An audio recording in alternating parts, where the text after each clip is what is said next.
প্রিয় দর্শক, আসসালামু আলাইকুম। হঠাৎ করে জঙ্গি নেই নাটক, এইসব নাটক, এই স্লোগান যারা দিত, আজ তারাই জঙ্গি হুমকির কথা বলেছে। বিষয়টা মজার না? তাহলে প্রশ্ন হলো, বাস্তবটা কি?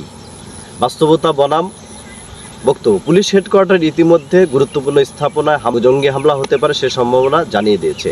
গুরুত্বপূর্ণ স্থাপনাগুলো কি কি? ঢাকার আমাদের মহান জাতীয় সংসদ ভবন, পুলিশ হেডকোয়ার্টার ভবন, এছাড়া হাইকোর্ট এবং বাংলাদেশের ঢাকাতে রাজধানীতে যত প্রকার গুরুত্বপূর্ণ স্থাপনা আছে সেসব জায়গায় হামলা হতে পারে। অর্থাৎ হুমকি পুরোপুরি উড়িয়ে দেওয়া যাচ্ছে না। আপনারা ইতিমধ্যে জানেন যে দক্ষিণ এশিয়ায় জঙ্গি হামলার আশঙ্কাটা নতুন নয়।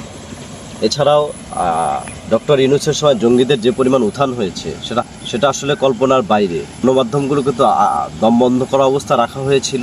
মানুষ চারদিক থেকে যখন জঙ্গি দমন নিয়ে কথা বলছিল, যারাই কথা বলছিল তাদেরকে গ্রেপ্তার করা হচ্ছিল। তার মধ্যে আনিস আলমগীর, এছাড়াও আরও যতজন অ্যাক্টিভিস্ট ছিল সবাইকেই আওয়ামী লীগের দালাল, স্বৈরাচারের দোসর বলে তাদেরকে জেলে পোড়া হতো। কিন্তু এখন গতকালকের রিপোর্টটা আপনাদের দেখাচ্ছি, রিপোর্টটা দেখুন। রিপোর্টে বলা হচ্ছে বাংলাদেশের গুরুত্বপূর্ণ সব স্থাপনাতে জঙ্গি হামলা হতে পারে।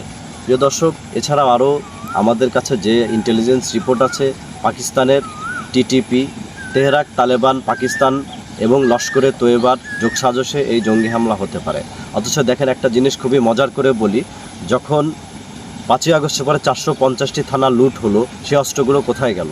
এবং রেজিমের আমলে যে উপদেষ্টা ছিলেন আসিফ মাহমুদ সজীব ভুঁইয়া, সে কিন্তু বারবার বলেছে যে আমাদের সশস্ত্র যুদ্ধ করার মতো অবস্থায় ছিল, যদি সরকার এভাবে না নামানো যেত, না টলানো যেত, আমরা সশস্ত্র হামলা করতাম, সেই প্রস্তুতি ছিল। তাহলে এতগুলো অস্ত্র কোথায় গেল?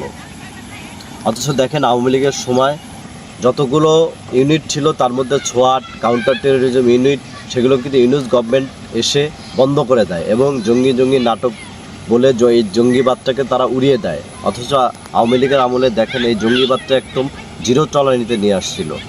তাহলে কি বলা যায় যে স্বৈরাচার ফ্যাসিস্ট দেশের জন্য ভালো ছিল? যে কথাটা একটু আগে বলছিলাম যে 450টি থানার লুট করা সে অস্ত্রগুলো কোথায় গেল, এই প্রশ্নগুলো এখন তোলার সময় হয়েছে। আপনাদের একটা মজার তথ্য দিই প্রিয় দর্শক, জামাতের আমির ডাক্তার শফিকুর রহমান কিন্তু সবাই চেনেন, সাদা ভুরু চুম্মা আমির যাকে বলা হয়। তার ছেলে doctor Rafat Sadiq Saifullah counter terrorism unit, ডিএমপির কাউন্টার টেরোরিজম ইউনিট কিন্তু তাকে গ্রেপ্তার করেছিল 2022 সালে। এবং সেই সময় নতুন জঙ্গি সংগঠন জামাতুল আনসার ফিল হিন্দাল শরিকিয়ার সাথে শফিকুর রহমানের এবং একই অভিযোগে সেই সময় 2022 সালের 9 নভেম্বর সিলেট থেকে শফিকুরের ছেলে রাফাত সাদিক আবদুল্লার এক সহযোগীকেও গ্রেপ্তার করা হয়েছিল। তাহলে বলাই যায় যে গুপ্ত আসলে কারা? এই যে গুপ্ত অনেক কথা চলতেছে, গুপ্ত আসলে কারা ছিল? গুপ্ত জামাতের মধ্যে থেকে। জামাতকে কেন গুপ্ত বলা, এটাও একটা কারণ। তাহলে জঙ্গি ইস্যুটা, জঙ্গি তারা নাটক কেন বলবে না? যখন ডক্টর ইউনূসের রেজিমের সময় তারা কেন বলবে না যে জঙ্গি নেই? জঙ্গি তো তাদের ঘরের মধ্যেই ছিল। তাহলে দেখেন, কানেকশনগুলো দেখেন। পাকিস্তানের তেহরিক তালেবান, পাকিস্তান, টিটিপি এবং লস্করে তৈয়বার সংযোগটা কেন আসছে আর একটু মজার করে বলি। আপনাদের মনে আছে প্রিয় দর্শক, যে যখন ইউনূস রেজিমের সময়, দখলদার এই ইউনূসের সময়, যখন জঙ্গি ইউনূসের সময় যখন পাকিস্তান থেকে পণ্য আনা নেওয়া করা হচ্ছিল, বলা হচ্ছিল জাহাজের কোনো পণ্য চেক করা যাবে না, এবং যখন যারা চেক করছে কয়েকজনের চাকরি চলে গিয়েছিল, মনে আছে আপনাদের?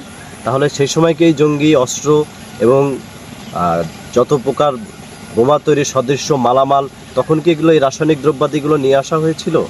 এখন কিন্তু সেই প্রশ্নটা উঠছে।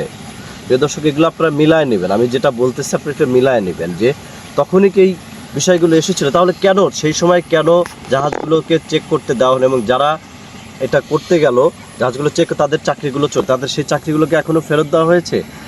নাকি তারা স্বৈরাচারের দোষর, মানে সত্য বলতে গেলে আপনাদেরকে স্বৈরাচারের দোষর ট্যাগ লাগিয়ে দেয়? এখনও কি সেটা? তাহলে প্রিয় দর্শক, দুয়ে কিন্তু 4 মিলে গেল। আসলে জঙ্গি হামলাটার উত্থানের পিছনে এই জঙ্গি ইউনূস এবং তাদের যারা দোষর ছিল তারাই দায়ী ছিল। আমার ভিডিওর মাধ্যমে যারা দেখছেন সবাই দাবি তুলুন, বয়কট ইউনূস, এবং ইউনূসকে আটক করা হোক, যে বাংলাদেশকে ধ্বংসের দাবিদার। আরেকটা কথা বলে শেষ করব। আমরা সবাই জানি মনসা মঙ্গলের গল্প, আপনারা শুনছেন কিনা জানি না, না শুনলে একটু ছোট্ট হিংস দেই। লক্ষিন্দারকে বাঁচাতে লোহার বাসর ঘর বানানো হয়েছিল, কিন্তু একটা ছোট ছিদ্রই যথেষ্ট ছিল পুরো নিরাপত্তা ভেঙে দিতে। রাষ্ট্রের ক্ষেত্রেও একই কথা, একটা ছোট ফাঁকই বড় বিপদের কারণ হতে পারে। আপনাদের কি মনে হয় এই জঙ্গি উত্থানের পিছনে সব কিছুর জন্য ইউনূস দায়ী? কমেন্টস করে জানাবেন। ভিডিওটি ভালো লাগলে লাইক, কমেন্টস এবং শেয়ার দেবেন। জয় বাংলা।